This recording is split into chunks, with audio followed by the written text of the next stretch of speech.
It lets you know, don't worry. Okay. All right. Hi, everyone. My name is Erica Legis. I serve as the Director of Alumni Experience for Sigma Kappa on the volunteer side of the alumni team. And Katie King and myself have been working to put this together, so we're so excited to have those of you that could join. I am from our Delta Delta chapter at Central Michigan University, and I live in the Indianapolis area now, working for a foundation here in Indy. So have stayed in the Midwest, which is kind of nice, but excited to be with you all and looking forward to more events in the future. So I'll let Katie introduce herself. I'm Katie King. I'm an Epsilon from the University of Georgia. I serve as a volunteer on the programming team. My role is the Director of Lifetime Programming. So this falls under the area of fun, educational opportunities for our alumni and also for any collegiate members should they wish to participate. Really happy to have Annette, really happy to have a unique educational opportunity and a chance for some good conversation with some of our alumni, and looking forward to hopefully having similar projects like this in the future. Annette, would you like to introduce yourself? Sure, I'm Annette Kissinger, and I'm from the Zeta Upsilon chapter, Cal Poly Pomona. Yay! And this is my family's tamale making process. So it's super fun. It's, I guess in a way it is educational, but for us it's just a lot of fun and a lot of fun eating too. So I guess here we go. Yeah, So yep. I'll spotlight you. And like I said, Okay. if anyone has questions, feel free to just kind of take yourself off mute and ask those. And then we will let Annette be our showkeeper tonight. And I will say, if you're not comfortable asking your question, you can always drop it in the chat and I'm happy to moderate for us. So, all right. Okay, I'm gonna go ahead and tip my screen down so you guys can see what I'm doing. So you'll be able to see we have husks. We have our husks here, we have our filling, we have our meal, and I have some already made tamales too. There we go. So basically what we do is we have our husks that we've soaked, dried off a little bit. And on the tamale skins, there are two sides. There is a rough textured side, and you'll see a shiny side. And so you always want to put the filling, the meal on the shiny side, because after it's steamed, you get a nice, it'll just fall right off.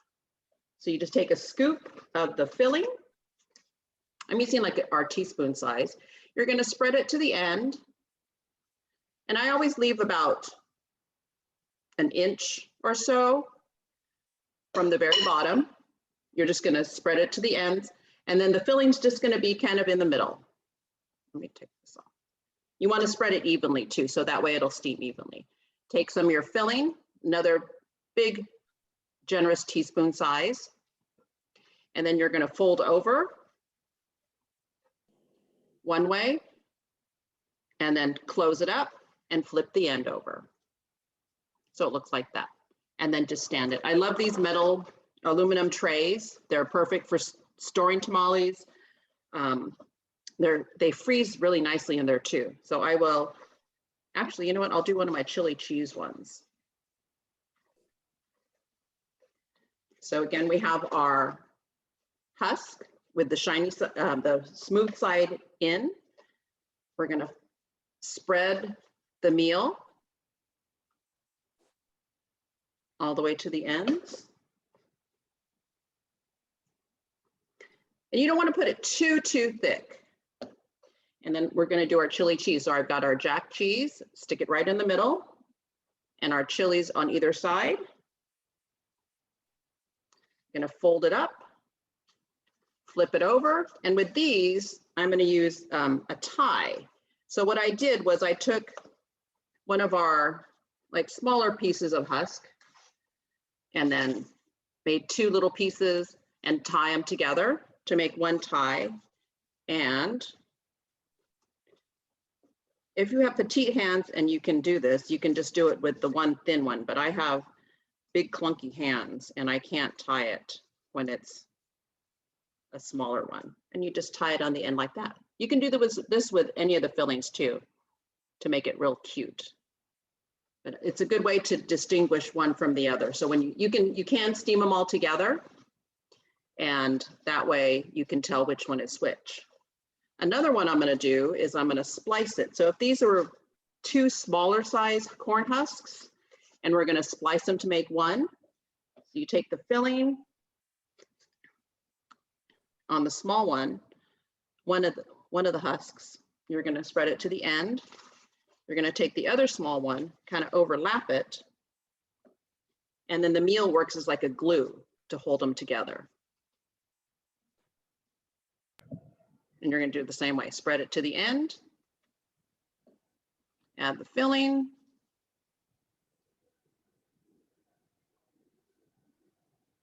fold it up. Oh, this is a fat one. Annette, I know you Uh-huh. said not to put the meal on too thick. So Right. how would we know if we had done it too thick? Is there like a way to know, or? My is it husband just says kinda- no more than 1/8 of an inch thick. Okay, okay. So I love it. it's a, I guess, not you, if you're frosting a cake, Yeah, less than cake frosting, for sure. okay, perfect. And if you have husks that are too big, you can always just tear them in half. That's why in the husk video, I said to save them all, because you never know what you're going to need. And then you can always use the ends of the parts that you tear off to splice together. And you're just gonna, I don't know if I showed you how thick, I don't know if you would be able to see it. But it's just, it's a little bit thicker than if you can't see through it, but it's like a nice little mound. Okay, awesome. And then Annette, I assume that when you steam it, does the masa kind of swell and absorb some of the steam water? It does. Okay. So I will show you how we steam it. Let me get that out of the way.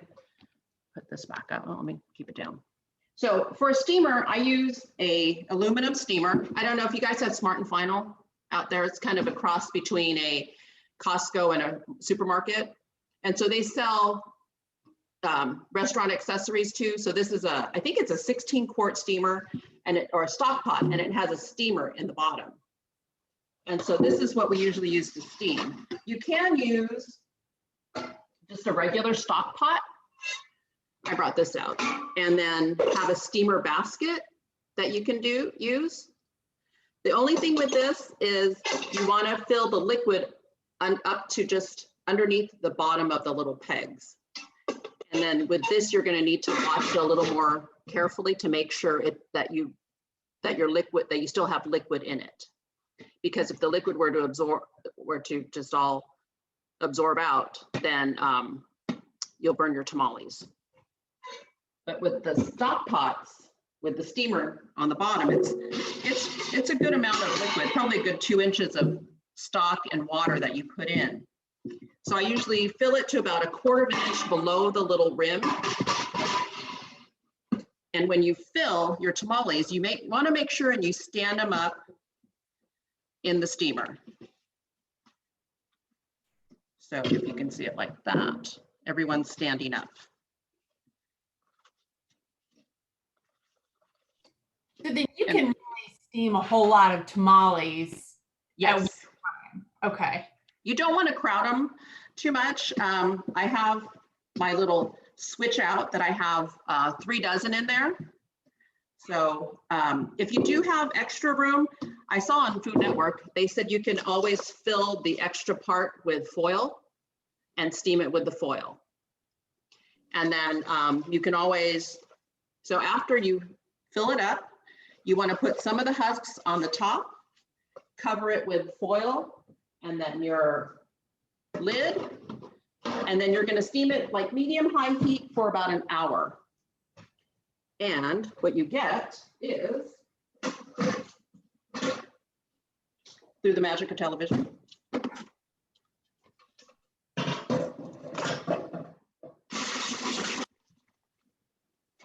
we have our tamales. And so when you take it apart, but this is a spliced one, it should just fall right off. So we have the husks and then this was a spliced one. And it just peels right off. You can see how easily it peels off. And one way to make sure that the tamales are steamed all the way through is that it will just peel away very easily. If it sticks to the husk still, they're not quite done. So after about 45 minutes or so, you can start checking them, and they will continue to cook once you turn the fire off too. And does anyone have any questions? Let me flip it back up. We have had a couple. Allison's been asking a couple of questions, so I'll share some of those. Okay. The first one was, do you enjoy tamales all year round or just at Christmas time? Usually just Christmas time, but we will be having some now. Yeah, of course, right? Or sometimes if we get a request for birthdays, we may make them, but usually everyone knows it's pretty much it's a Christmas thing. Okay.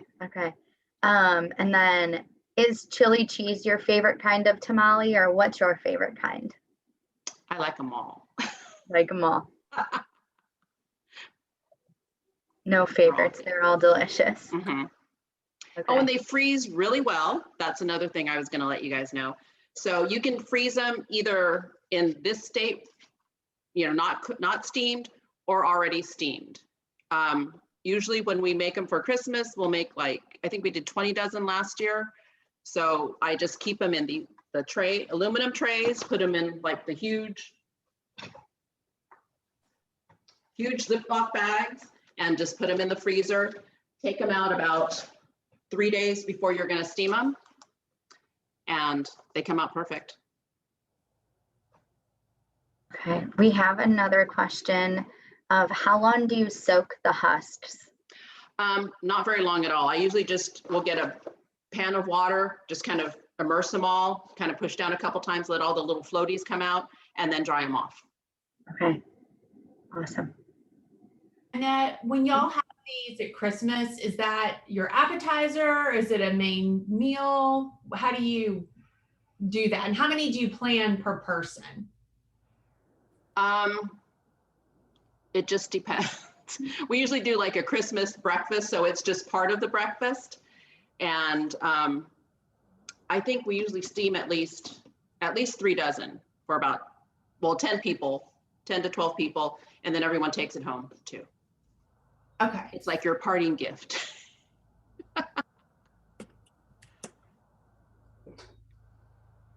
Do you usually make a variety of types when you do it for Christmas too, or do you typically do like one kind?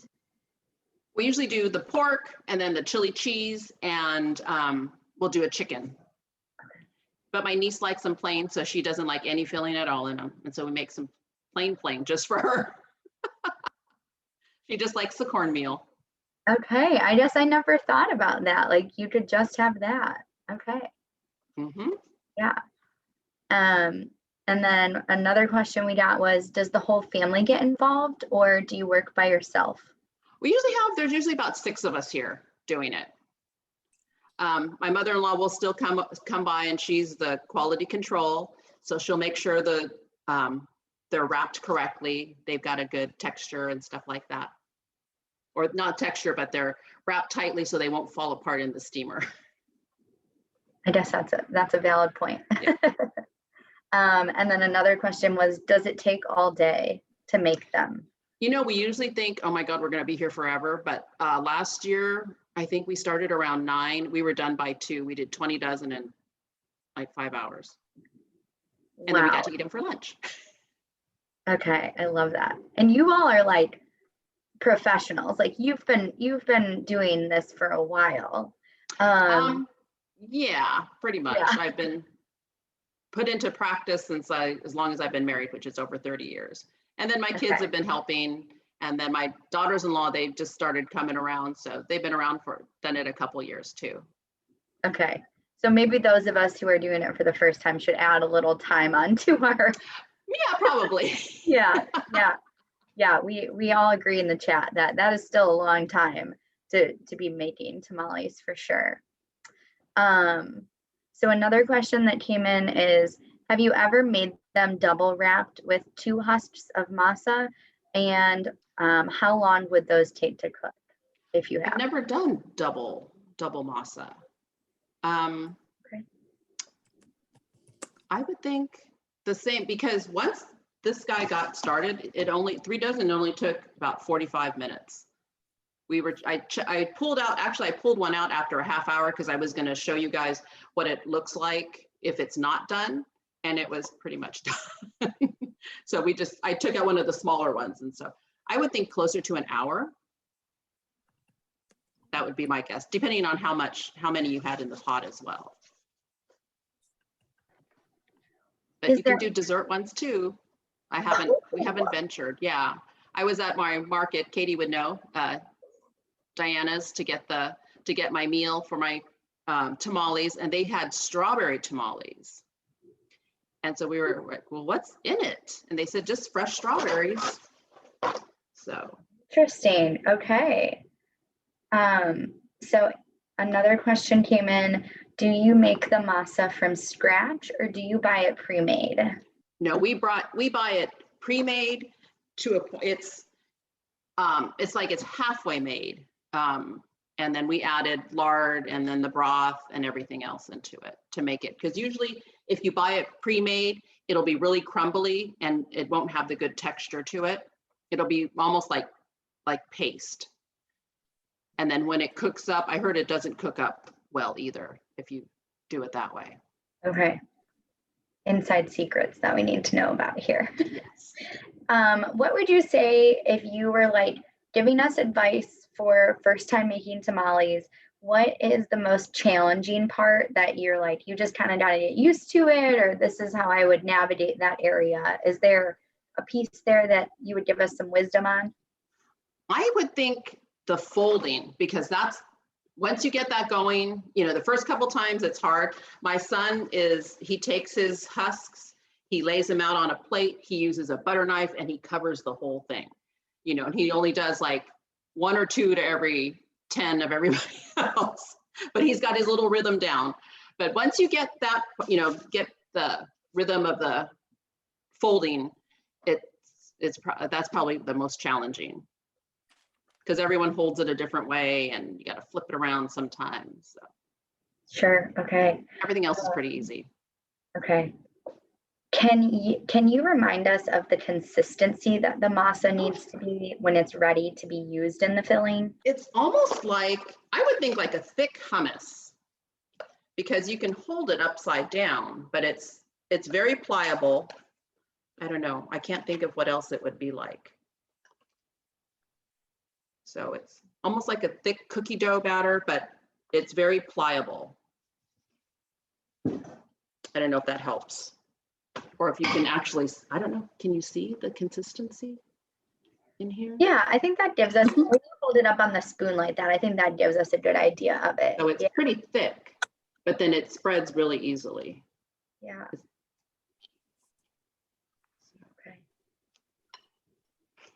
Okay.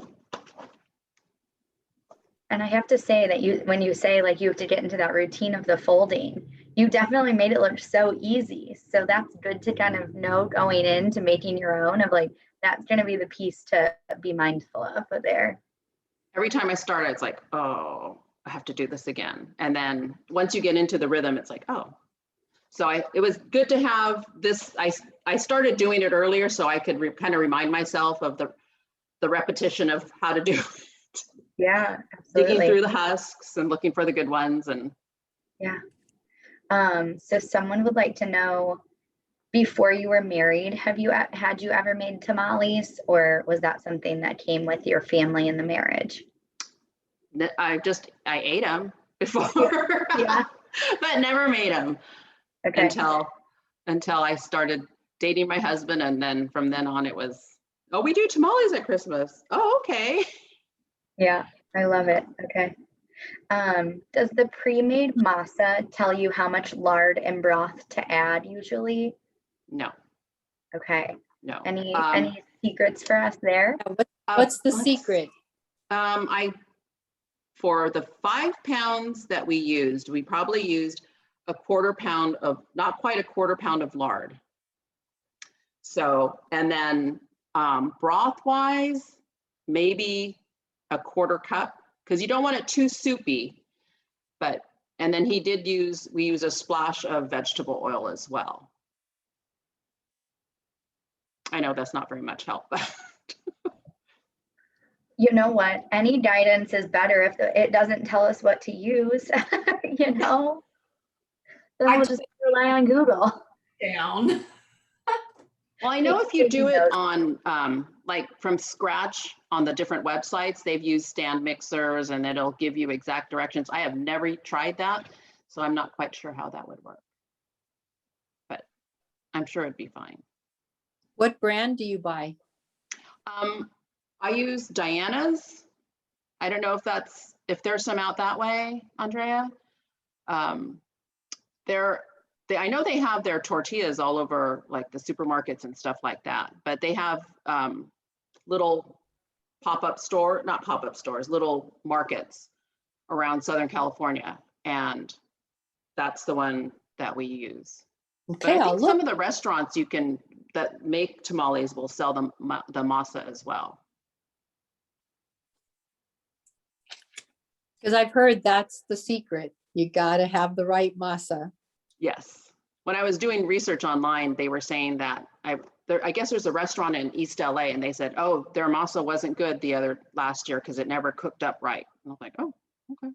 But we've never had a problem with Diana's. We've been using that the whole time.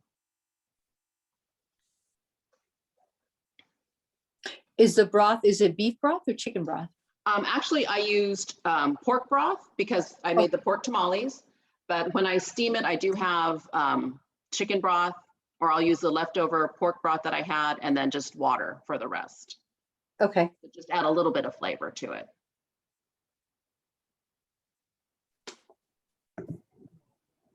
When you make them was it your niece who liked the plain ones? Mhm. Do you still use like a pork broth or a beef broth in there too?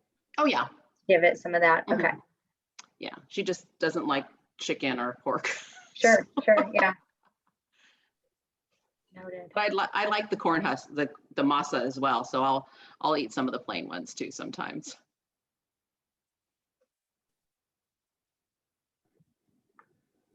I love that. I feel like we have asked you a lot of questions, Annette. So you're just taking them as they're coming. So Allison says, are you your mother-in-law's favorite daughter-in-law since you've taken up for this tradition for the family? Well, yes, I am, because I'm her only daughter-in-law. But I think she's happy to see that we're still doing it. I love that. Oh, good question, Katie. Oh, so Katie asked, do I serve them with salsa or another sauce, or how do we serve them? We eat them just like this. Okay. Mhm. You can put salsa, or if you want to do like a red chili sauce, like the canned red chili sauce, you could probably do that. Or I know my dad used to love just like canned chili con carne, heat it up and pour it over the top, but we eat them just like this. My niece puts ketchup on hers. Oh, no. The ketchup adds like a little, so it's like a sweet and savory almost, so. Yeah, that's true. Don't tell your mother-in-law no? I know, right? So funny. And now I'm over here thinking, like, do I need whipped cream for sweet ones? Like, what do I need if I do a sweet tamale? Probably not. I Ooh. assume it's like a good balance there, You could do but chocolate sauce. Ooh, oh, okay. that would be good. Yep. So there we said, do we serve them with a cold beer or should we serve them with Topo Chico? What is that, Topo Chico? Well, I was gonna say, what is that? It's like a sparkling water, right, Katie? It's a mineral water that's Okay. bottled, I think, in Monterrey, Mexico. And if you like sparkling waters, fizzy waters, it is the absolute best one. It's the favorite one at our house. We love it. Huh, okay. I saw someone was drinking it on Instagram the other day. I'm like, I've never even heard of that. Yeah, But they're, cold beer would be good. this is my husband's office. There are 2 empty bottles sitting here next to me right I love that. I love that. Awesome. We usually Wow. do it with mimosas because we're having a Christmas morning. There you go. Now we know. Awesome. All right, Annette, I'm going to take you off the spotlight and put us Okay. back into just all of us for a little bit here. Okay. See if I can do that.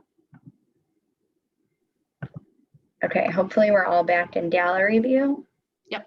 Fingers crossed. Awesome. Well, I figured if there were any last minute questions or anything, we certainly have more time, but I know we've asked a lot of questions. So I just thought maybe more in a community feel for any other questions would be fun. If anyone has any questions, please feel free to contact me and I can, help you out, walk you through it. I started to watch your video, the interview before this, and I noticed the recipe came up at some point. Was that correct or no? I think the recipe for the filling came up. Okay, for the filling. Uh-huh. Okay. I'll have to go back and look at it. Yeah, that's for the pork filling. And I know we also talked about the sauces, because one of the questions that I had when we were doing some of the pre-work on this was, am I going to need to make like a homemade enchilada sauce? And Annette walked us through how she doctors up a canned sauce that she likes. So for me, I was relieved and I thought, okay, maybe I can make like a 2-day project out of this. If I can get my dad to smoke a pork butt and we'll do all the other stuff, we can doctor up some sauce. Definitely.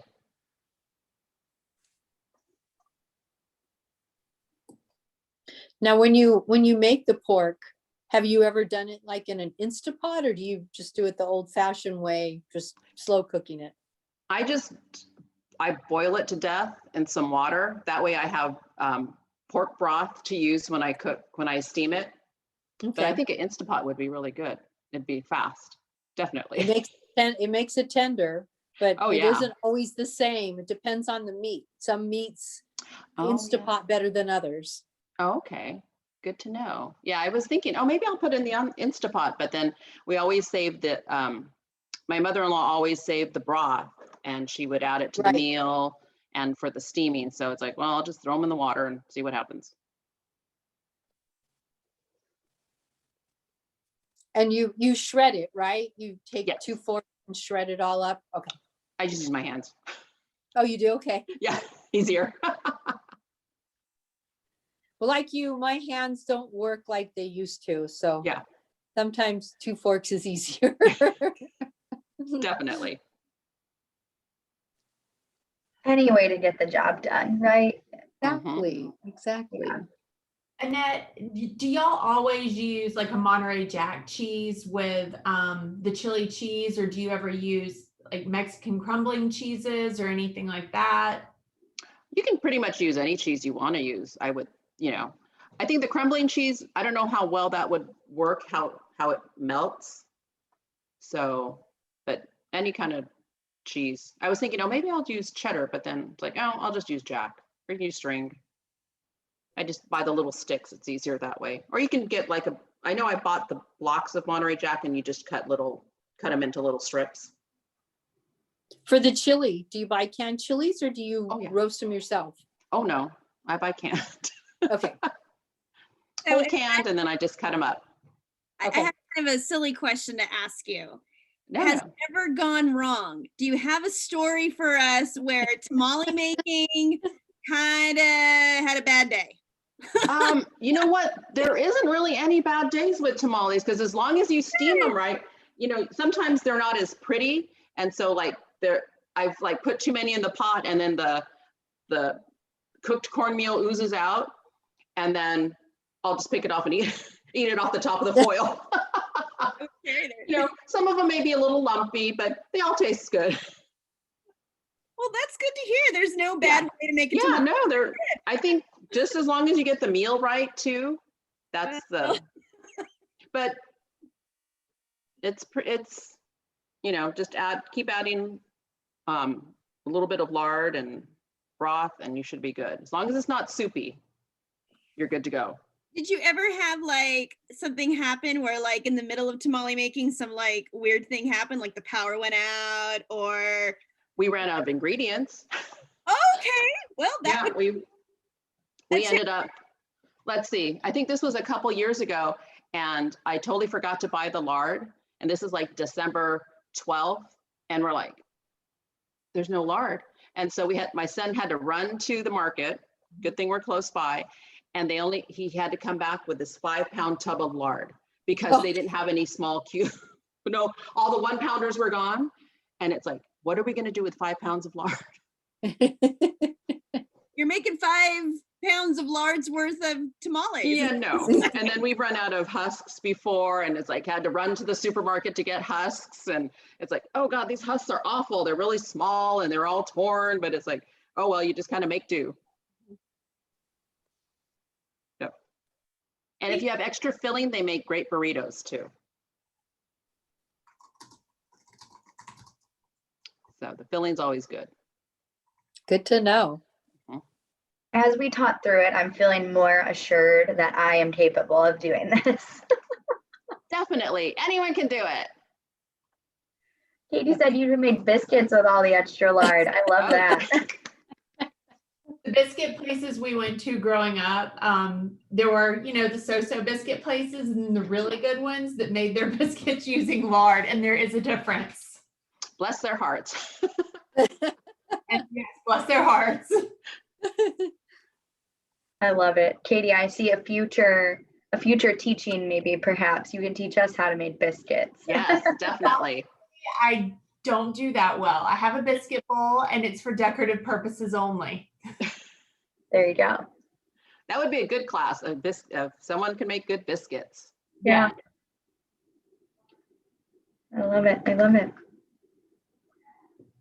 Awesome. Any other questions that we can think of? Allison, I have a kitchen for decorative purposes. I love that. I don't cook. That's awesome. I'm like 100% Carrie Bradshaw. My oven is for my sweaters. Like, that's it. It's it. I love to eat. I love to eat. So I got to figure that out somehow. Well, Allison did have to learn to cook a little bit during the pandemic. Yeah, I learned to make things. I don't know if I'd call it cooking, but that was You made it in your kitchen, Allison, that counts. okay. Definitely.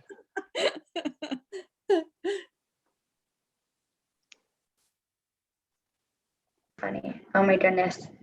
All right, y'all. Well, if we don't have any other questions, I'll let us get back to our Sundays. Annette, I know we've said thank you a lot, but thank you so much.